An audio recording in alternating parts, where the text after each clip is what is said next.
Asian Americans, the model minority. Pacific Islanders, the forgotten culture of America. In media and society, these two groups have seen their fair share of racism and stereotyping, and I'm here to talk about some of the problems that we've seen in media and society in the past, what the current state is in the present, and where we should hope to go in the future. Now, I could begin with the long history of Asian people in America, from building the railroads in the Old West, the Chinese Exclusion Act of 1882, to the Japanese internment camps of World War II, but then this project would be hours long. So for this, let's focus on Asian portrayal in the media, and how that spills over into how they are viewed on a daily basis. Hollywood has had quite the track record with Asian portrayal in movies. Some famous examples of this include Mickey Rooney in Yellowface as Mr. Yunioshi in the 60s Hepburn classic Breakfast at Tiffany's,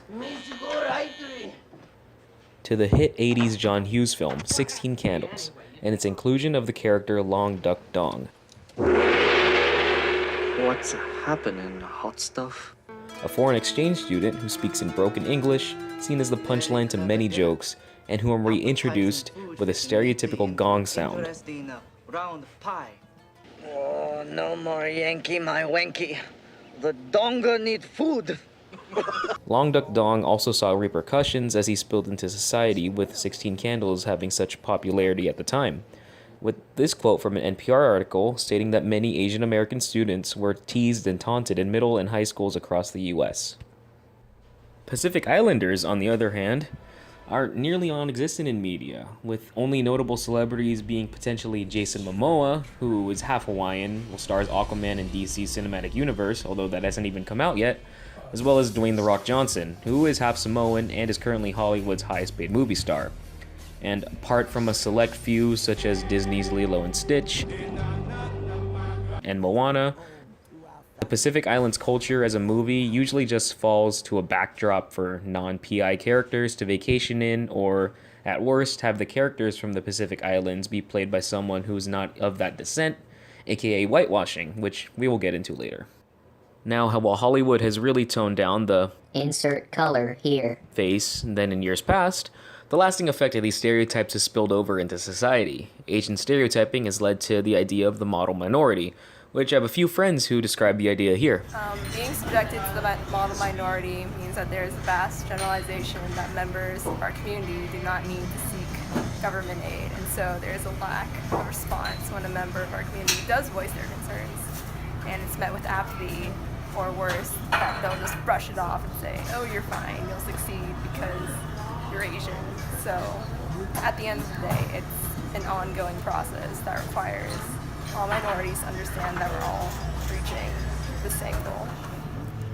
It's really disheartening to see other people and other minorities tell Asian Americans that they have it better so that they shouldn't complain, because there are so many other problems that are obscured by this idea of the model minority, like the fact that Philippine immigrants, Hmong immigrants, a lot of them are marginalized by society, but because of this idea of the model minority, people think that they're doing fine.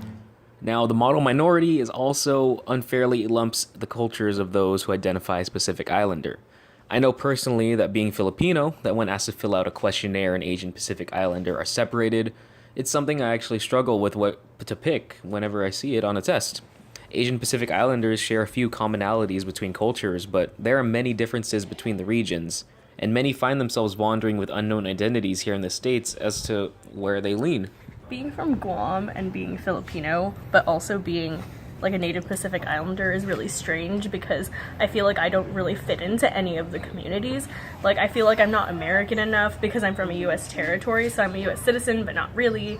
I feel like I'm not Filipino enough because I don't speak Tagalog, and I feel like I don't fit in with Filipino Americans because they're more American than I am, but I don't fit in with the international students because they're more of their culture than I am. So it's kind of this weird middle ground where I don't know what I am, and I just kind of feel like my identity is very fragmented. So in general. Well, I'm an international student coming from the Philippines. I've only been here for 2 years. Back in the Philippines, I was considered like a majority there because we're all Filipino. But yeah, it did feel weird because they always thought in the Philippines that I was like American or like because I'm like light skinned and I don't normally look like a Filipino.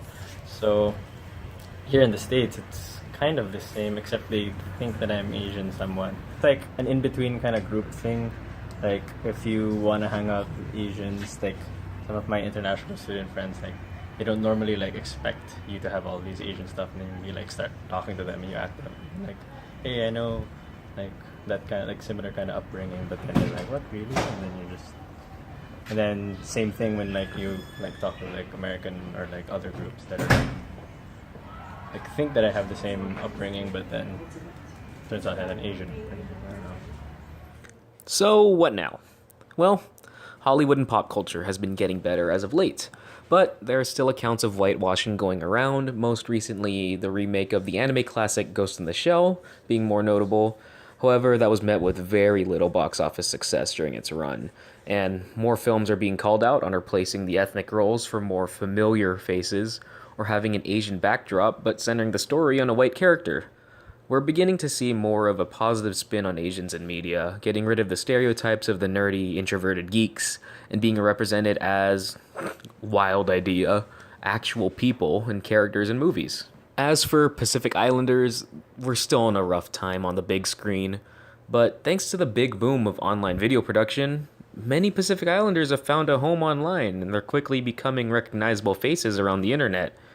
In fact, many Asians and Pacific Islanders are becoming better represented through social media and online video, with YouTubers like Ryan Higa, Freddie Wong, and many, many more showing up every day, bringing new things to both the culture and the media world in general. The stereotypes, they're beginning to be called out, and the distinction between Asians and Pacific Islanders are starting to show. We're getting shows and media that are more relatable to a group that often flies under the radar, and I'm very thankful for where we're headed and the direction that we're going.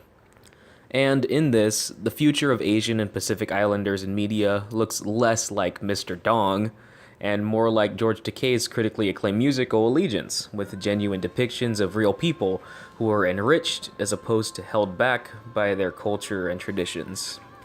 And who knows, maybe in the future, we'll see the Asian stereotypes gone away with, the black stereotypes gone away with, and everyone will just be on even playing ground. Everyone will have parts written for them, and we'll maybe see a cultural renaissance in Hollywood, or if they fade away into obscurity, we'll always have the rich diversity of the internet to fall back on. I'm hopeful for the future, and I'm excited to see where this new wave of entertainment will take us.